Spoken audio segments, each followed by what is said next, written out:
नमस्कार, आपके साथ हूं मैं खुशबू मनोरमा मिश्रा। लाइव टाइम्स के डिजिटल प्लेटफॉर्म पर आपका बहुत स्वागत है। देखिए, दिल्ली जो है वो जीत गई है बीजेपी। 27 साल के बाद जो शासन है वो अब यहाँ पर बीजेपी को होगा और शायद एक बहुत बड़ा वर्ग ये चाहता था, इसीलिए 48 सीटें मिली हैं।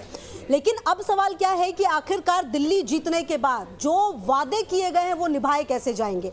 क्योंकि देखिए, वादों का क्या है, वादे तो होते हैं लेकिन कहीं ना कहीं जब वादा को पूरा करने का समय आता है तो उसके लिए चाहिए होती है बहुत सारे पैसे। अब दो बातें आप देखिए इसमें। सबसे पहली चीज़ क्या है कि महिलाओं के लिए जो राशि है वो 2500 रुपये की कही गई है।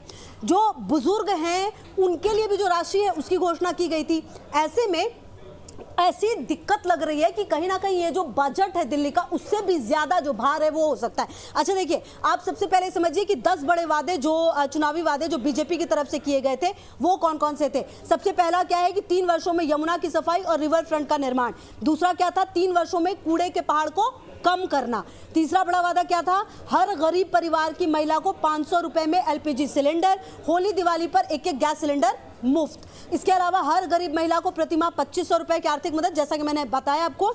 हर गर्भवती महिला को 21,000 रुपए की आर्थिक मदद और 6 पोषण किट। ये वो वादे हैं जो बीजेपी की तरफ से किए गए थे चुनाव में आने से पहले कि अगर हम आए तो हम ये चीजें दिल्ली में करेंगे। And this is the very big reason कि बीजेपी की वापसी आपका ये हुई है। क्योंकि देखिए, वादे तो आम आदमी पार्टी ने भी किए थे, वादे कांग्रेस की तरफ से भी किए गए थे, लेकिन जिन वादों पर जो जनता है दिल्ली की उनको भरोसा था वो शायद बीजेपी थी और यही वजह है कि 48 सीटें जो है वो बीजेपी को मिली है।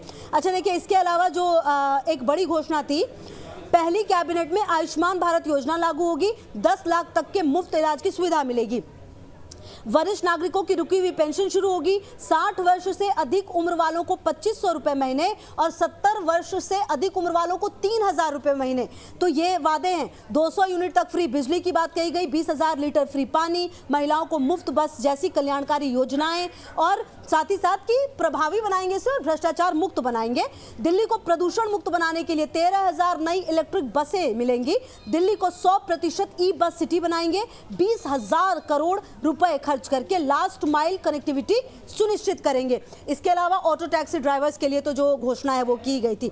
अब देखिए, सबसे बड़ी बात क्या है कि आपने वादा तो कर दिया है लेकिन वो वादा पूरा कैसे होगा। हालांकि देखिए, एक प्लस पॉइंट क्या हो जाता है बीजेपी के लिए कि उसकी केंद्र में भी सरकार है, मतलब कि कहीं ना कहीं जो बैलेंस है वो होने की जो कोशिश है वो ज़रूर होगी। लेकिन दिल्ली में जो वादा है वो पूरा हो तो उसके लिए पैसों की तंगी का सामना ना करना पड़े, शायद ऐसा हो सकता है क्योंकि केंद्र में भी बीजेपी की सरकार है। अब देखिए, दिल्ली सरकार के आंकड़ों के मुताबिक 2024-25 के लिए राज्य का जो अनुमानित टैक्स रेवेन्यू है, टैक्स से मतलब होने वाली जो आय है, वो 58,750 करोड़ रुपए है, जबकि कुल बजट कितना है, 76,000 करोड़ रुपए का है। दिल्ली का एजुकेशन बजट ही है 16,396 करोड़ का, कुल बजट का 22%। इसके बाद आवास, शहरी विकास, स्वास्थ्य देखभाल, परिवहन जैसे ये तमाम क्षेत्र जो हैं वो आते हैं।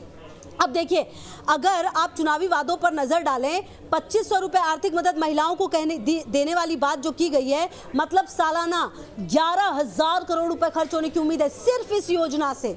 मतलब अगर महिलाओं को, जो महिलाएं हैं उनको 2500 रुपए दिए जाएं एक साल में तो that will be 11,000 crore only. अच्छा, अब देखिए, जो दिल्ली में वरिष्ठ नागरिक कितने हैं, 24.4 लाख लोग हैं वरिष्ठ नागरिक। हर महीने 2500 रुपए और 70 वर्ष से ज्यादा के लिए 3,000, मतलब 4100 करोड़ रुपए की अतिरिक्त आवश्यकता इसके लिए भी होगी। तो अब आप समझिए कि कहीं ना कहीं जिस तरीके से ये तमाम वादे किए गए हैं वो कैसे पूरे होंगे। अच्छा, मुझे याद है कर्नाटक चुनाव में कुछ ऐसे वादे हुए कि कुछ महिलाओं को दिया जाएगा, बस सुविधा दी जाएगी ऐसे करके, और उस वजह से जो रेवेन्यू है वो काफ़ी गिर गया था, ऐसी खबरें भी सामने आई थी। तो अब सवाल ये है कि घोषणाएं तो कर दी गई हैं लेकिन आप उसको अमली जामा पहनाएंगे कैसे। अच्छा, होता क्या है, महिलाओं के लिए फ्री बस की बात की गई, अब जहां पे महिलाएं रुकी हुई वहां पर बस रुकती तक नहीं है। कई बार तो ऐसी शिकायतें जो हैं वो महिलाएं करते हुए नजर आती हैं।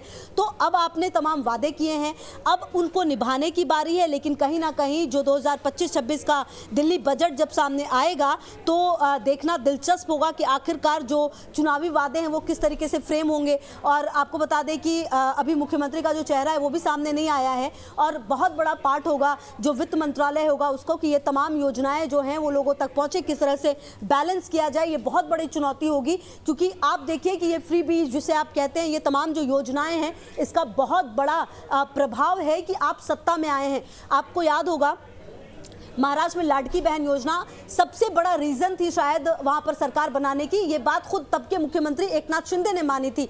तो और लाडली बहन योजना मध्य प्रदेश में आप जानते ही हैं, उसका भी बहुत पॉजिटिव रिस्पांस बीजेपी को मिला है। तो ऐसे में अब ये देखना बेहद महत्वपूर्ण है, आने वाले समय में जो वादे बीजेपी की तरफ से किए गए हैं उसको अमली जामा कैसे पहनाया जाएगा, क्योंकि आते आते ही याद होगा आपको जब सरकार मतलब यहाँ पर बनी, 27 साल बाद वापसी हुई और जब प्रधानमंत्री ने संबोधन दिया तो उस दौरान उन्होंने कहा हम सीएजी बनाएंगे, हम यमुना को साफ करेंगे। इनफैक्ट उन्होंने यमुना जी का सबसे पहले जिक्र किया, उन्होंने यमुना जी के नारे लगाए। तो कॉन्सेप्ट क्लियर है, लेकिन अब वो कॉन्सेप्ट क्लियर है तो उसमें तमाम चीज़ें कैसे होंगी, कैसे चीज़ों को रखा जाएगा, किया जाएगा, ये अब देखने वाली बात होगी। बहरहाल कुछ समय का और इंतजार है, उसके बाद ये भी देखना होगा कि आखिरकार सत्ता में जब वापसी हुई है बीजेपी की, जो ताज है वो किसके सर पर होगा। कई नाम सामने हैं, काफ़ी कंफ्यूजन है अभी। बीजेपी वो पार्टी है जो अंत तक नहीं पता चलने देती कि आखिरकार सरकार में कौन आने वाला है। तो ये भी देखना दिलचस्प होगा कि आखिरकार जो सीएम है वो चेहरा कौन होगा, साथ में और किन्हें किन्हें जगह मिलेगी।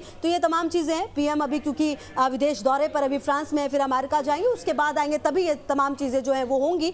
बहरहाल तब तक मीटिंग्स के दौर चल रहे हैं और लगातार जो प्रक्रिया है वो भी चल रही है। बहरहाल चलिए देखेंगे कि आखिरकार जब दिल्ली में वादे किए गए हैं बीजेपी की तरफ से, वो वादे पूरे कितने होते हैं और सबसे बड़ी बात जमीन पर एक्चुअली लोगों को उसका कितना लाभ मिलता है। लगातार नजर रहेगी। तमाम अपडेट्स के लिए आप रहिए हमारे साथ, देखते रहिए लाइव टाइम्स। शुक्रिया।